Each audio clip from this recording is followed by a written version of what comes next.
So at this point, most of us have been in our houses now for quite some time, and we are adjusting to this new normal of reality where our kids are close in and we're trying to work, in some cases, two jobs from our homes. And obviously, besides the clear challenges of just being underfoot and trying to get everything actually accomplished, at least Jeannie and I have found there's also a little bit of overkill. We are together so often, seeing each other so often, and we have very few other normal outlets for energy, for social connection, and even the ability to create new memories, whether that's going out and doing something or spending time with some of you. And clearly, even things like Bible studies, which are moving forward, it's a challenging time. And just the routine of insideness and the screen time, and I'm just beginning to feel like a little bit less than human, a little bit more of a virtual person. And in spite of the fact that I'm taking more walks and doing some of those things, it just feels a little bit close in. And of course, this is having an impact on our marriage as well, our relationship as well. And what I find is, instead of stopping and engaging with Jeannie or serving Jeannie, I just kind of hunker down into onto my iPad or onto my laptop, or pack in one more meeting. And I know a number of us have talked about just that we feel that kind of extreme busyness, and that life, far from being simpler, that the boundaries are a little bit more opaque between work and life. And certainly for those of you with young kids at home, I'm sure between parenting and marriage, there's just a blur. And the ability even just to go out on a date or to step aside from your parental responsibilities and just care for one another, it's a challenging time. And so Jeannie and I have been thinking a little bit about marriage and our dynamic during this quarantine. And we spent some time with our young married group this past week on Zoom, and we talked about marriage and love during quarantine. And so we wanted to take off on some of that material and share something with you tonight that we've been doing that's been helpful. And let me say this, none of these lessons are meant to be a panacea. I don't believe that I can talk to my iPhone and change the world. But I do think that if we open God's Word together and we think about application, how can I actually do something with this principle? And we come up with a little bit of a rule of life, right? A set of habits and patterns that we can follow. We can protect our eyes and protect our hearts. And that allows us to keep our hearts available to our husband or to our wife. So I wanted to just suggest a few simple things that we have been doing. One is we limit social media. And I know we've talked about this, and I know it's been in the news. I read an article in The Atlantic recently that talked about this as well. I'll see if I can put it in the show notes.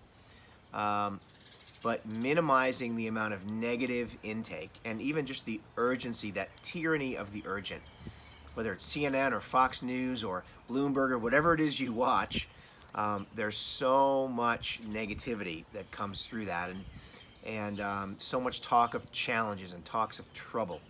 And so minimizing social media, minimizing media intake. The second thing is trying to manage screen time. And that's a little bit ironic because you're probably sitting in front of a screen watching this.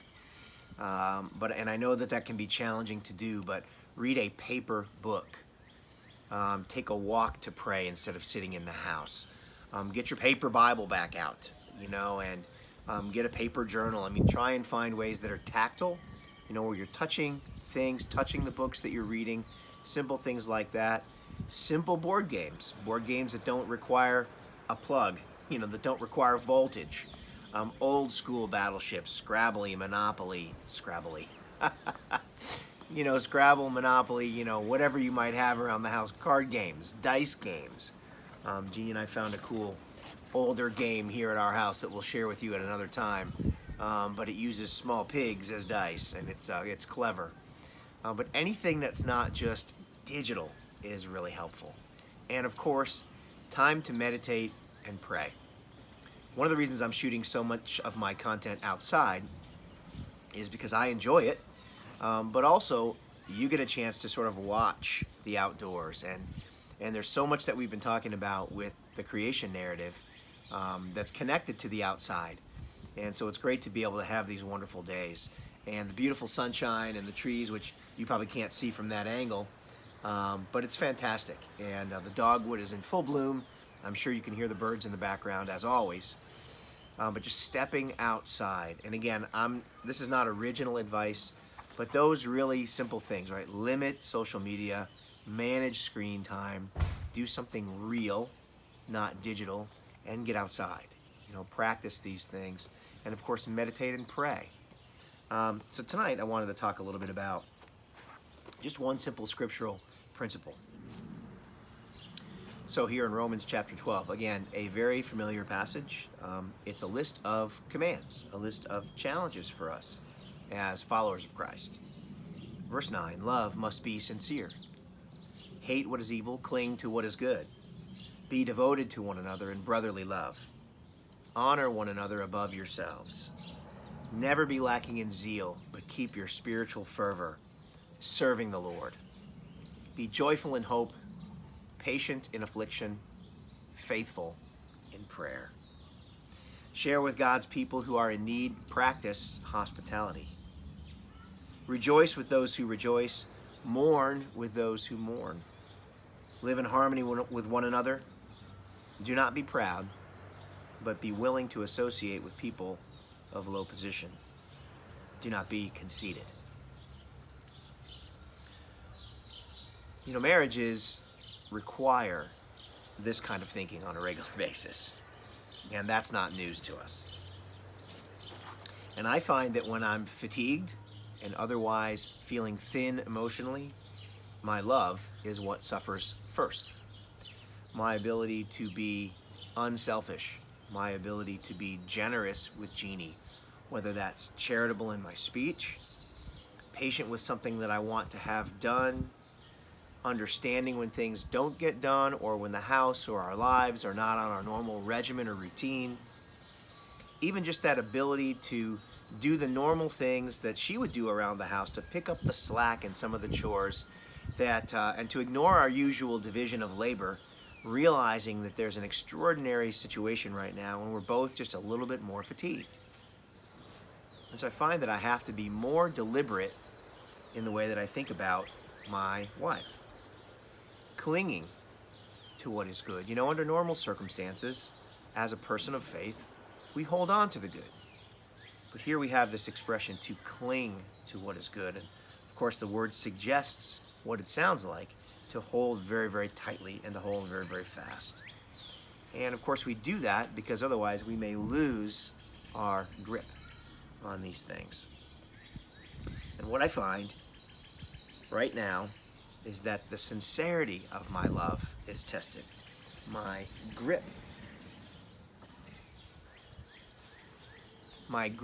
on what is good can be tested.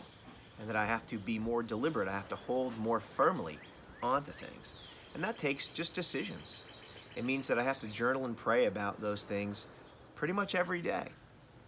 I need to remind myself through the memorization of certain scriptures, or even just sitting and thinking through, how is Jeannie feeling today? I've got to be more intentional with those things. And the other thing that I need to do is I need to think of ways to deliberately serve my wife. And that's more than just picking up my socks or folding up the blanket at the end of the couch, or not leaving my empty coffee cups all over the house, which I do tend to do. But thinking of intentional ways that we can serve one another. And so we've prepared a short video for you. I think it's about 3.5 minutes long tonight. And it's an adventure that the two of us took together. And it was something I wanted to do to serve Jeannie. It was a need that she had. And it turned out also to be a little bit fun to do. So as we watch this tonight, I hope that it will spark creative ideas for you. And when we finish that video together, we'll come back and Jeannie and I will share a couple of thoughts about some practical things that we'd like to see you all try and do to keep your marriages close and to stay connected to one another at this time of extraordinary challenge and difficulty.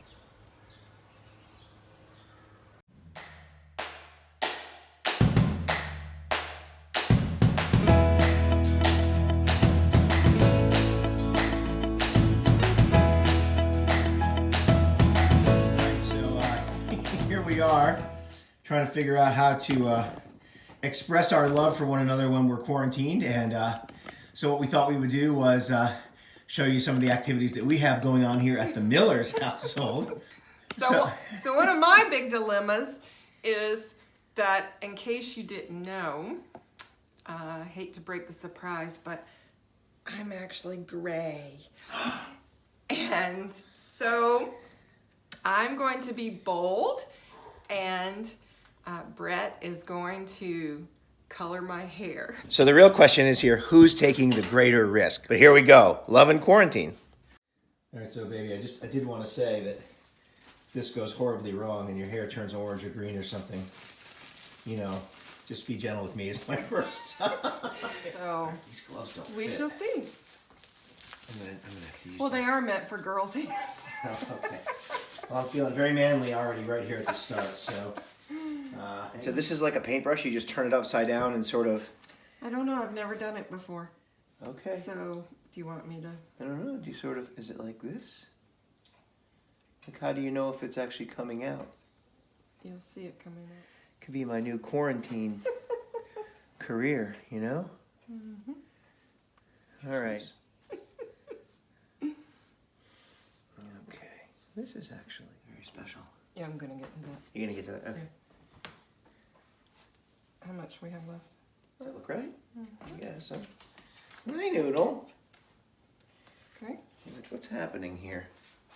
Oh yeah, there we go. I can see the little. I can see why you wouldn't do this yourself. Man, the ammonia. Wow. Okay. Lordy. Woo. Got a big whiff of the chemical, like the ammonia. Oh yeah, here's a good.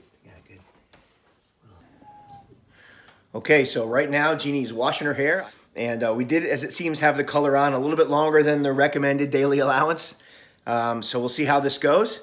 She could be a lovely brunette in 20 minutes. So here's looking at you, kid. Okay, so we've got the hair all cleaned up, and here comes the big reveal. There she is, Miss America. So let's see. Oh, hey, look at that. Put your hair down there. Let me just take a... Oh, now look at this. I've got a career.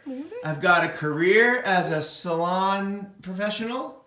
Is it gray or is it brown? Looks good. All right. Oh, you did good. Yeah, I actually think, you know, gosh. And you saved us $130. $130? Wow. Hey, can I do it again? Yeah. You look great. Hey, looking pretty good there. Sweet stuff. Okay. Thanks for being a really good sport. Thank you.